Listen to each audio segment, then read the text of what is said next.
धियो यो नः प्रचोदयात्। ॐ भूर्भुवः स्वः तत्सवितुर्वरेण्यं भर्गो देवस्य धीमहि धियो यो नः प्रचोदयात्। देवियों, भाइयों, जो जो अब तक इस मिशन ने काम किए हैं या इससे आगे जो काम करने वाले हैं, उन सबको मिलाकर के जब कभी भी आप हिसाब लगाएंगे तो इसको अभूतपूर्व कहेंगे। ये कहेंगे ऐसा संसार में न कभी हुआ था न कभी होगा। विज्ञापनबाजी हम नहीं करते हैं, अखबारों में ज़्यादा बात नहीं छपाते हैं, लोगों के सामने अपनी प्रशंसा नहीं करते हैं, लोगों से ख्याति प्राप्त करने का, माला पहनने का शौक़ हमको नहीं है। लेकिन काम की रस्सी से कभी भी आप लगाएंगे तो आपको बड़ी प्रशंसा करनी पड़ेगी। लेकिन ये कैसे हुआ? ये इस प्रकार से हुआ कि हमारे शहर के सारे शरीर के अंगों ने मिलकर के हमारा सहयोग दिया, और हमारा सहयोग न मिला होता तो ये काम हो जाते ना। ये देखिए, ये उंगली है हमारी और एक अंगूठा है, इन दो ने मिलकर के वो सारे के सारे ग्रंथ लिखे हैं, जिनको आप वेद कहते हैं, इनको आप खंडोती कहते हैं, इनको आप पुरानी पुस्तक कहते हैं, जिनको आप नया पाठ्यक्रम कहते हैं। ये दो उंगलियों ने लिखा है। अगर दो उंगली काट लेगा हमारी तो हमारे लिए सब खत्म हो जाएगा। अभी हम यहाँ आपके सामने बोल रहे हैं, व्याख्यान कर रहे हैं, अगर आप हमारी नाक काट लें तो बोलना ही मुश्किल हो जाएगा, हमारी शक्ल देखना ही आपको बुरा लगेगा। ये सब चीज़ों को मिलाकर के हमारा इसमें पेट भी शामिल है, हृदय भी शामिल है, गुर्दा भी शामिल है, दिमाग भी शामिल है। ये सब जब इकट्ठे हो गए, एक टीम के रूप में हो गए, तो ही कुछ बड़ा काम करना संभव हुआ है। अगर इसको टीम को आप बखेर लें तो हमारा प्राण निकल जाएगा, फिर हम आपकी कोई सेवा न कर पाएंगे। ये मैं किस लिए कह रहा हूँ? इसलिए कह रहा हूँ कि गायत्री परिवार के जो हमारे मित्र हैं, परिजन हैं, कुटुंबी हैं, उन सब का थोड़ा थोड़ा सहयोग इकट्ठा होकर के ये इतना बड़ा पहाड़ इकट्ठा हो गया है। एक एक बूंद इकट्ठी करके समुद्र इकट्ठा हो गया है। एक एक चट्टान का बालू का कण इकट्ठा होकर के पहाड़ खड़ा हो गया है। आप लोगों का संबंध और आपका सहयोग अगर किसी प्रकार से ढीला होने लगा तो बस चौपटी हो जाएगा, सत्यानाश हो जाएगा। हमारे पास जो शक्ति है, सामर्थ्य है, वो किस बात की है? हम आपको आशीर्वाद देते हैं, कुछ आपके लिए शुभ भी कर देते हैं। कई बार कईयों का भला भी हो जाता है। कई बार लोग अचंभा भी करते हैं कि ये सिद्ध पुरुष कैसे इतने महत्वपूर्ण हो गए, ये कैसे हो गया? ये उन पुण्यों के फलस्वरूप हो गया जो पुण्य हमने किए हैं। हमने नहीं किए हैं, आप सबने मिल कर के हमारा समर्थन किया है, सहायता की है, तब हम इस लायक बने हैं कि जाकर के हम किसी का भला करने में समर्थ हो सकें, देश को ऊँचा उठा सकें, धर्म और संस्कृति का भला कर सकें, विश्व की कायाकल्प कर सकें, वगैरह वगैरह जो काम है वो तब हुए हैं जब आपने हमारा सहयोग। अब इस सहयोग की अब प्रार्थना करते हैं, कुछ ज़्यादा सहयोग चाहिए उनको। क्या कह रहे हैं कि ये समय जो है इस तरह का है जिसमें आपको कुछ बड़े काम करने चाहिए। आग लगे आपके पड़ोस में और आप पत्ते खेलते रहे और वहाँ जाकर के पानी बुझाने नहीं जाए तो सारा गांव गाली देगा आपको। कौन पत्ता खेल जाता था नाम बताना? ये था, ये दोनों बैठ के पत्ते खेल लेते और पानी बुझाने नहीं गए। हाँ भाई, को धिक्कार है, सब सारा गांव धिक्कारेगा। किसी का नुकसान किया है, किसी का नुकसान नहीं किया है। समय नहीं पहचाना उन्होंने। ये समय पत्ते खेलने का है कि नहीं है, इस समय आग बुझाने का है कि नहीं। बस ये निश्चय करने में, निर्णय करने में उनसे भूल हो गई, और इसी भूल का परिणाम ये हुआ कि जब तक वो जिंदा रहेंगे तब तक उनको सब गालियाँ देंगे, उनको धिक्कारेंगे। यही बात इस समय की है। इस समय युग बदल रहा है, इस समय कायाकल्प हो रही है, इस समय सारा संसार अपने करवट बदल रहा है, ऐसे ढंग से बदल रहा है कि जो महती समस्या है उनके समाधान का समय अब निकट आ गया है। कौन सी युद्ध होगा? अगर युद्ध हुआ तो पहले जैसे नहीं होगा, बंदूक से बंदूक नहीं चलेगी। अब इस तरीके से चलेगा इसमें कि ना हम रहेंगे, ना आप रहेंगे, ना पेड़ पौधे रहेंगे, ना घास पात रहेगा। ये सारी की सारी पृथ्वी बिल्कुल कचूमर इसका निकल जाएगा और यहाँ कोई नहीं रहेगा, आदमी नहीं रहेगा। अगर बच्चों की संख्या इसी हिसाब से बढ़ी, जिस तरीके से बढ़ती रही है, तो आप 10 साल बाद देखना सड़क पर जाने के लिए आपको लाइसेंस मांगना पड़ेगा कि सड़क पे 19 तारीख को हम जाएंगे और वहाँ तक जाएंगे, इसका आप लाइसेंस दीजिए ताकि हम निकल सकें। इतनी बुरी स्थिति हो जाएगी। इतनी बुरी स्थिति इसकी हो जाएगी कि जहर जो फैल रहा है फैक्ट्रियों में से फैल रहा है, अमुक में से फैल रहा है, तमुक में से फैल रहा है, सब जगह से जहर फैल रहा है। जहर कारखाने उगल रहे हैं, मशीनें उगल रही हैं, रेलगाड़ियाँ उगल रही हैं, मोटरें उगल रही हैं, कारखाने उगल रहे हैं। ये सब इसी तरीके से जहर उगलते रहे तो आप इसका परिणाम देख लेना। जहर जहर खा कर के मरेंगे। मरने के कितने तरीके, फांसी लगा लो तो भी आप मर सकते हैं, जहर खा लो तो भी आप मर सकते हैं। जहर इतना ज़्यादा फैल रहा है कि इससे संसार को मरने का समझ जा सकता है।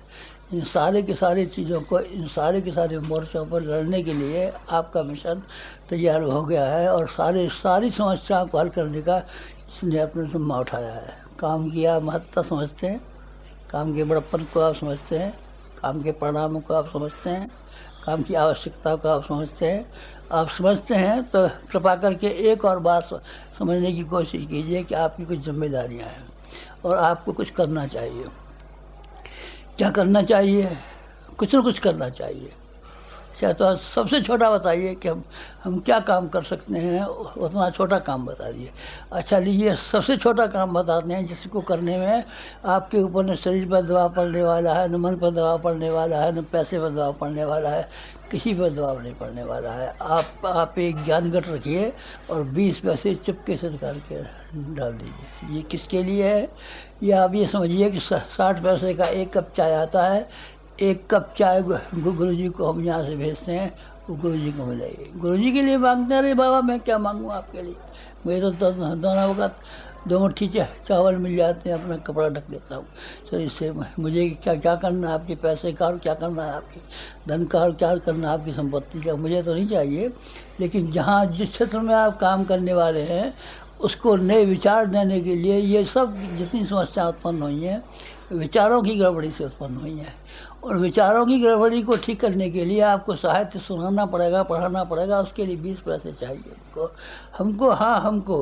अरे अमिताभ मना कर रहे थे, अब फिर मना कर रहे हैं कि हमें नहीं चाहिए आपके पैसे, अपने डिब्बे में रखिए। उसके बदले का अपने घर में साहित्य मंगा लीजिए और 2 घंटा रोज़ समय निकालिए, चाहे पत्ता खेलने में से निकालिए, चाहे घूमने में से निकालिए, चाहे कहीं से भी निकालिए। 24 घंटे का समय दिया है भगवान ने आपको, आप 2 घंटे का समय निकालिए और 2 घंटे का समय निकाल करके फिर आप ये कीजिए कि अपने पड़ोस में, अपने मित्रों में, अपने गांव में जो कोई भी आदमी आते हैं उन लोगों को वो साहित्य पढ़ाने जाइए और लेके आइए। ये कम से कम काम है, इससे कम कोई काम नहीं है। इससे भी छोटा हल्का बताइए, नहीं इससे कोई काम नहीं है। इससे तो ये है कि आप गंगा जल का एक चुल्लू पी लीजिए तो सीधे लोग को चले जाइए। इससे सबसे सस्ता काम बता दिया। और इससे सस्ता क्या काम बताया आपको? इससे सस्ता कोई काम नहीं हो सकता जिसमें आपको कुछ त्याग न करना पड़े, जिसमें आपको समय न खर्च करना पड़े, जिसमें आपको अंशदान न करना पड़े। तो इससे बड़ा क्या काम हो सकता है? एक काम। नंबर 2 काम या आप ये कि आप स्वयं या अपने संबंधियों को हमारे साथ में बांधने की कोशिश कीजिए। बांधने का तरीका क्या है? अपना शरीर को अपने गांव में रखिए, मन को आप हमारे नज़दीक रखिए। मन को रखने में जब भी महत्वपूर्ण काम हो वो यहाँ आके कराइए। आपका बच्चों का मुंडन संस्कार कराना है तो आप यहाँ कराइए, आपका यज्ञोपवीत कराना है तो यहाँ आकर के कराइए। ज़िंदगी में कुछ तो मौके ऐसे आए जब आपको अपनी कन्या का या लड़के का ब्याह कराना है तो हमारे पास आइए। यहाँ ना आपको कुछ पैसा खर्च करना पड़ेगा, न किसी को लेन देन करना पड़ेगा, न किसी की हिम्मत पड़ेगी कि जो आपसे मांगे दहेज ठहरावे। जो कोई दहेज ठहरावेगा, जो कोई मांगेगा उसको हम कान पकड़ के ठीक कर देंगे। या ये आपके विवाह शादी जहाँ होनी चाहिए, आपके बच्चों के मुंडन संस्कार जहाँ होने चाहिए, जहाँ कि हमारा प्रभाव, हमारी प्रेरणा, हमारी शक्ति, हमारा बल और हमारी समीपता का लाभ लेकर के जाए। आप ये कर सकते हैं। आप ये कर सकते हैं। यहाँ 1 महीने भर के युग शिल्पी शिविर चलते हैं। हम चाहते हैं कि हमें इस वक्त 1 लाख कार्यकर्ताओं की आवश्यकता पड़ी है, जो कि सारे संसार भर में छाए। भगवान बुद्ध को भी पड़ी थी 1 लाख की, उनको भी आवश्यकता पड़ी थी। उन्होंने नालंदा विश्वविद्यालय बनाया था, उन्होंने तक्षशिला विश्वविद्यालय बनाया था और 1 लाख कार्यकर्ताओं की किसी प्रकार से पूर्ति की थी। बिल्कुल ठीक उसी प्रकार से 1 लाख कार्यकर्ताओं की आवश्यकता पड़ी है। इसके लिए युग शिल्पी चाहिए जो शिक्षक का काम कर सकें। विद्यार्थी तो मिल जाएगी हर जगह, विद्यार्थी की जगह कहीं भी कमी नहीं है। जिनको हम कहेंगे आपको संगीत सीखना है, व्याख्यान सीखना है, सीखेंगे, कोई मना नहीं करेगा। बिल्कुल आप कहे ही नहीं किसी से, जाए नहीं किसी के पास तो खैर कौन आवेगा। पर ज़रा जोर दे करके कहें, उसके लाभ समझा करके कहें, उसको ये करके कहें, तो 2 घंटे रोज़ पढ़ने के लिए आपके विद्यालय में कोई भी आ जाएगा। लेकिन जब जब उसको पढ़ाएगा फिर कौन, फिर उनको सिखाएगा कौन, उनको कंट्रोल में कौन रखेगा, उनकी व्यवस्था कौन करेगा?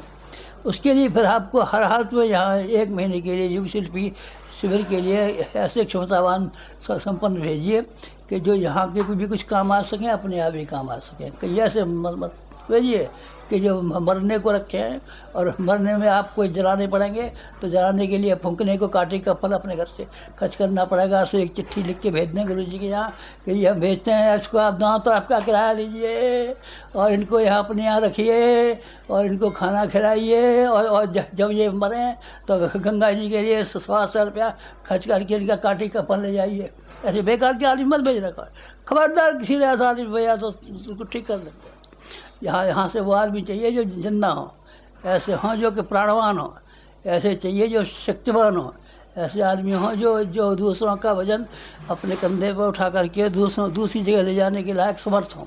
उनको ऐसे आदमी चाहिए, मरे मराए नहीं चाहिए, गुने गुनाए सड़े सड़ाए मरे मराए जो वहाँ काबू में नहीं आते, कहना नहीं मानते, मारे फिरते हैं, आवारागर्दी क्या करते हैं, जुआ खेलते हैं, किसी काम नहीं आते, उनको गुरु जी यहाँ भेज दो, ठीक हो आएंगे नहीं। ठीक होने के लिए नहीं चाहिए बेटा, हमको प्रचारक चाहिए जो कि हज़ारों आदमियों को ऊंचा उठाने में समर्थ हो सकें। ऐसे क्षमता संपन्न भेजने के लिए कहिए, वैसे तो हम ही कर दें। यहाँ काली कमली वाले के यहाँ है, या 1000 आदमी खाना खाने के बाद पहुँच जाते हैं, फिर घंटी बजाई, 1000 आदमी खाने के बाद में सब गायब, और फिर शाम को घंटी बजी, फिर 1000 आदमी, फिर उसके बाद गायब। ये ऐसा खेल हम अपने ऐसा स्वांग खड़ा करना चाहें तो या शांत कुंज में यहाँ से वहाँ तक इतने खाना खाने वाले आ जाएंगे, या कोई ठिकाना नहीं है। नहीं, हमें ऐसा नहीं चाहिए, मरे हुए नहीं चाहिए, जिंदा आदमी चाहिए, प्राणवान आदमी चाहिए, जीवट वाले आदमी चाहिए, उत्साही आदमी चाहिए। ऐसे आदमी चाहिए जो कुछ न केवल सीख सकें यहाँ, बल्कि सिखा सकें। सिखाने वाले चाहिए, सीखने वाले नहीं। सिखा तो हम लेंगे, सिखाने का एक वक्त आया था तो हमने अपनी कन्या को सिखाया था। जो सीखने वाले थे उन्होंने ये कहते थे हम बड़े वक्ता हैं, हम बड़े बोलने वाले, हम। अच्छा, हमने कहा तुम बोलने वाले हो तो हम तुम्हारे मुकाबले पर छोटी छोटी लड़कियाँ तैयार किए देते हैं। 16-16 वर्ष की, 15-15 वर्ष की लड़कियाँ तैयार कर देती हैं, और जब वो व्याख्यान देने के लिए गए तो गवर्नर तक दांतों के तले उंगली दबा के रख गए कि गुरु जी ने इनको छोटी छोटी लड़कियों को कितना वक्ता बना दिया। वक्ता तो बना देंगे, वक्ता बनाना कोई मुश्किल नहीं है, पर उसमें जीवन तो चाहिए ना, जान तो हो ना, दूसरों को उठाने के लायक उसका मन तो हो ना, उसके पास कुछ सिद्धांत तो हो ना, आदर्श तो हो ना। तो तमाम जगह से ठोकर खा करके यहाँ हमारे हमको भाड़ में डालेंगे उसको। इसीलिए ऐसे आदमी नहीं चाहिए हमको केवल जीवट वाले चाहिए। जीवट वाले आदमी अगर आप जहाँ भेज सकें तो आप शांत कुंज में भेजने की कोशिश कीजिए। जब आपके बच्चों का ब्याह हो तब आप दहेज में पैसा देने की अपेक्षा किराए में खर्च कर लीजिए, किराए में खर्च कर लीजिए। जब आपके बच्चों के मुंडन हो, संस्कार हो, दूसरे संस्कार हो, तब दिखा के तो ले जाइए कि हमारे गुरु का स्थान कहाँ है, हमको प्रेरणा कहाँ से मिलती है, हमको शक्ति कहाँ से आती है, आखिर जुड़ा हुआ किससे रहना है। आप इसी तरीके से रहिए कि आपके घर में जब कोई ऐसा अवसर ये होगा कि जिसमें जब कभी आपको करना होगा तो ये कर सकें। एक काम बहुत छोटा सा, माता जी की इच्छा हुई थी कि तुम्हारे कहने से 240 करोड़ जप रोज होना शुरू हो गया।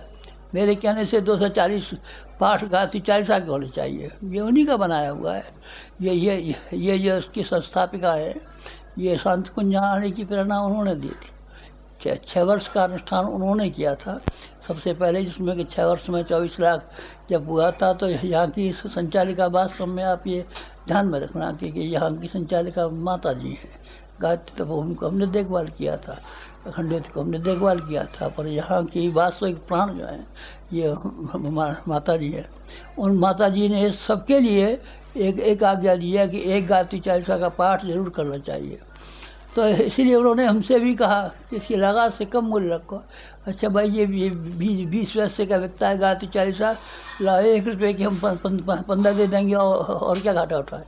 उन्होंने मान लिया। तो यहाँ 1 रुपये के 15, 6 रुपये के 100 गायत्री चालीसा देने का नियम बनाया गया है। आप ले जाइए और सिर्फ केवल उनको सपोर्ट कीजिए जो ये कहें कि हम रोज़ाना एक पाठ करेंगे, यूँ ही आप फेंकते जाए, हमको देना गाय, हमको देना, हमको देना, हमको देना, हमको देना, हमको देना, यूँ करके सब जगह फेंक जाए तो फेंकने से क्या काम चलेगा। वो उसका पाठ होना चाहिए। जो अगर 140 240 पाठ इसके होने लगे तो हम समझें कि हाँ, जो आप करना चाहते थे वो आपने किया। ये आपके लिए बहुत आवश्यक है। और जहाँ आपका संगठन है वहाँ आप संगठन को बढ़ाइए, वहाँ विद्यालय को बढ़ाइए, वहाँ पे इन सब कामों को बढ़ाइए जिससे कि आपके मिशन का काम बढ़ने लगे। यहाँ से गाड़ियाँ भेजने का हमने इंतज़ाम किया है कि वहाँ जाकर के 2 काम करेंगे। या तो हमको 1 लाख कार्यकर्ता मिले तो हम 1 लाख कार्यकर्ताओं समेत जीप गाड़ियों को भेजेंगे। पैदल यात्रा का पहला काम ये था कि पैरों जाते थे, अब पैरों तो जाए पर सबका बिस्तर लेके कैसे जाए, फिर गाने बजाने का सामान लेके कैसे जाए, फिर लाउड स्पीकर क्या कैसे लेके जाए। फिर लोग ये भी चाहते हैं हमारे यहाँ गुरुजी भी आए, माता जी भी आए। अब गुरुजी और माता जी का जो ये है 60 प्रोजेक्टर ये कैसे लेके जाए, ये टीवी लेके कैसे जाए, इतना सामान लेके कैसे जाए। इसलिए गाड़ियों से भेजने वाले हैं। गाड़ियों में आप अपने यहाँ का इंतजाम कीजिए कि एक बार आपके गांव में तीर्थ यात्रा करने का हमको ज़रूर मौका मिले। हमेशा एक ही गांव में हो ना, एक गांव में नहीं। जैसे हमारे यहाँ शक्तिपीठ है, हमारे हर साल किया गया। ये भाई साहब जैसे नहीं हो सकता। हर साल आप क्या करेंगे तो बताइए, 7 लाख गाँव है, उसमें फिर हमारी ज़िंदगी में कोई मौका नहीं आएगा, हम कभी किसी के जा नहीं पाएंगे।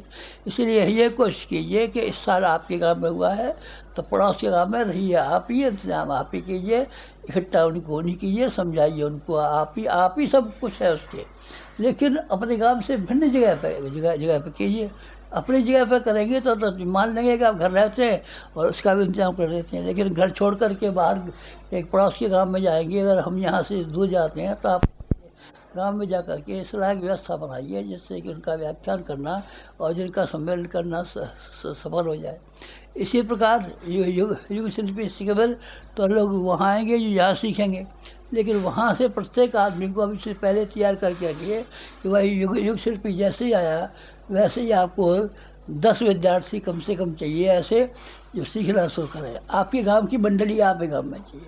आप यहाँ से मंडली बनाएं और यहाँ से आदमियों को पैसा खर्च करें, यहाँ से हम आदमी की व्यवस्था करें। इसकी बजाय तो ये कहीं अच्छा है कि आप अपने यहाँ और अपने पड़ोस में जाकर के आपके गांव की मंडली जाए और वो जाकर के प्रचार करें। तो हमको ये कहने का तो आप घमंड हो कि हाँ सा हमारे लाखों आदमी हैं और जहाँ कहीं भी आप जाएंगे वहीं मिल जाएगा, और यहाँ से आपको ले जाने का किराया खर्च करने की ज़रूरत क्या है। यहाँ जो आदमी है वो तो यहीं के लिए कम पड़ेंगे, आगे से हमको जितना विस्तार करना पड़ेगा उसके हिसाब से यहाँ का काम घटेगा नहीं, यहाँ का काम बढ़ेगा। इसीलिए जो आदमी यहाँ थोड़े से मुट्ठीभर है हमारे पास, वो तो यहाँ का काम चलाने के लिए मुश्किल है। अब तो आपको बाहर जाने के लिए युग शिल्पी भी बाहर से चाहिए, और जो उसके पढ़ेंगे उस पढ़ने वालों का भी ऐसा इंतजाम आपको करना चाहिए कि जो यहाँ से पढ़ें। अगर पढ़ने वाले भी आपने इंतजाम कर लिया ठीक से और ये सब काम कर लिया तो ये नए काम है। पुराने काम तो आप भूले ही नहीं होंगे।